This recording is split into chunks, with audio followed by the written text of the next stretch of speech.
Top quality और consistent performance के लिए सिर्फ सिल्वर पंप नाम याद रखना।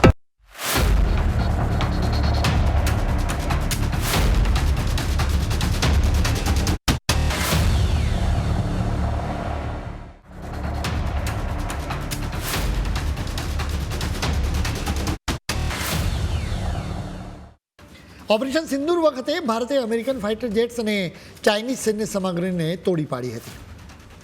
એટલે જ અમે કહીએ છીએ કે east or west, India is the west. એટલે ભારતના દુશ્મનોએ સાબદા રહેવાની જરૂર છે. ભારતે ડિફેન્સના મામલે વધુ એક સિદ્ધિ મેળવી છે. આ એક નવા પ્રકારની ટેકનોલોજી. તમને ખ્યાલ હશે કે મિસાઇલને ફાઇટર જેટ્સમાંથી છોડી શકાય છે, જહાજમાંથી પણ છોડી શકાય છે, જમીન પરથી પણ છોડી શકાય છે. જોકે હવે તો ટ્રેનમાંથી પણ મિસાઇલ છોડી શકાશે. તમને લાગતું હશે કે આમાં તો તે વળી કઈ મોટી વાત છે. હવે તમને ભારતના આ પરાક્રમ વિશે માહિતી આપીશું, એટલે તમને પણ ખ્યાલ આવી જશે કે આ ખરેખર મોટી વાત છે.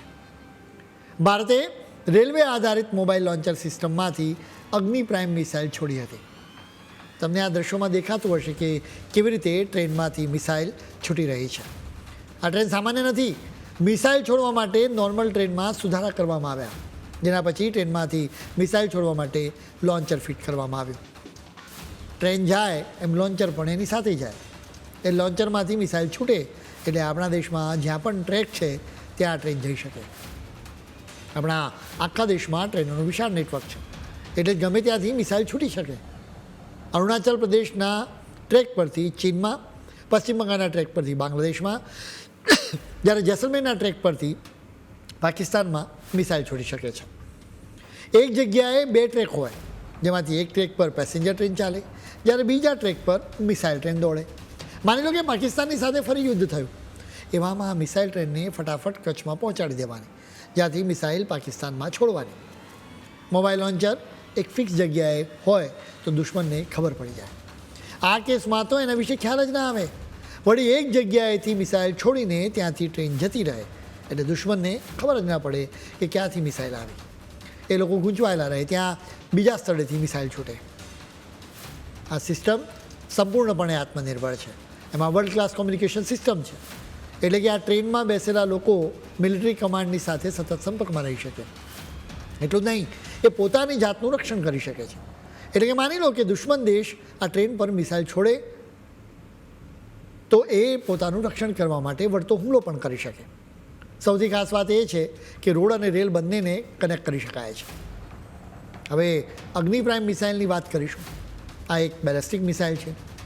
એની રેન્જ 2000 કિલોમીટર છે, એટલે કે પાકિસ્તાન, બાંગ્લાદેશ અને ચીન ત્રણેય કવર થઈ શકે. અગ્નિ સિરીઝમાં આ છઠ્ઠી મિસાઇલ છે. અત્યાર સુધી એને ટ્રકમાં જ લઈ જવામાં આવતી હતી. આ મિસાઇલની બીજી ખાસ વાત એ છે કે એમાં પરમાણુ હથિયારો ફિટ કરી શકાય છે. સંરક્ષણ ક્ષેત્રના નિષ્ણાતો કહે છે કે ટ્રેનમાંથી મિસાઇલ છોડવાની સિદ્ધિ ખૂબ જ મોટી છે, કેમ કે દુશ્મન માટે આવી મિસાઇલ સિસ્ટમને નષ્ટ કરવી મુશ્કેલ છે, કેમ કે એ આખા દેશમાં ફરી શકે, એને પકડવી મુશ્કેલ છે. દુશ્મન દેશો સેટેલાઇટથી ઇમેજ મેળવીને જોતા હોય છે કે મિસાઇલ સિસ્ટમ ક્યાં મૂકવામાં આવી છે. આપણા દેશને ખબર પડે કે દુશ્મનનો સેટેલાઇટ ફરી રહ્યો છે, એવામાં આવી ટ્રેનને ટનલમાં છુપાવી દેવાની, એટલે ચિંતા જ ન રહે. આમ તો આવી ટેકનોલોજી માટેનો વિચાર છેક કોલ્ડ વોર વખતે આવ્યો હતો. તમને ખ્યાલ હશે કે અમેરિકા અને સોવિયત સંઘ વચ્ચે કોલ્ડ વોર ચાલતું હતું. એ સમયે અમેરિકાએ વિચાર કર્યો હતો કે ટ્રેનમાંથી મિસાઇલ છૂટે એવું કંઈક કરવું જોઈએ. એ શક્ય છે કે નહીં એ જાણવા માટે 1950ના દશકમાં અમેરિકાએ એક સંશોધન શરૂ કર્યું હતું. જો કે 1961માં એ વિચાર પડતો મૂકવામાં આવ્યો. 1980ના દશકમાં ફરી અમેરિકાને આવો વિચાર આવ્યો. જોકે બાદમાં સોવિયત સંઘના ભાગલા પડી ગયા, એટલે અમેરિકાને લાગ્યું કે હવે કોઈ ખતરો રહ્યો નથી. એટલે જ અમેરિકાએ એ સમયે ટ્રેનમાંથી મિસાઇલ છોડવાનો પ્લાન ડ્રોપ કર્યો. સોવિયત સંઘના ભાગલા પડ્યા એના પહેલાં જ એમણે આ સિદ્ધિ મેળવી લીધી. સોવિયત સંઘે રેલવે પર ઇન્ટરકોન્ટિનેન્ટલ બેલેસ્ટિક મિસાઇલ સિસ્ટમ ગોઠવી દીધી. જોકે સોવિયત સંઘના ભાગલા પડ્યા એટલે આ સિસ્ટમને નષ્ટ કરવામાં આવી હતી. ડિસેમ્બર 2016માં વાત આવી હતી કે ચીને ટ્રેનમાંથી બેલેસ્ટિક મિસાઇલ છોડી છે. વર્ષો બાદ ઉત્તર કોરિયાએ પણ આવી જ સફળતા મેળવી હતી. હવે ભારત પણ ટ્રેનમાંથી મિસાઇલ છોડવાની ક્ષમતા ધરાવતા દેશોમાં સામેલ થઈ ગયું છે.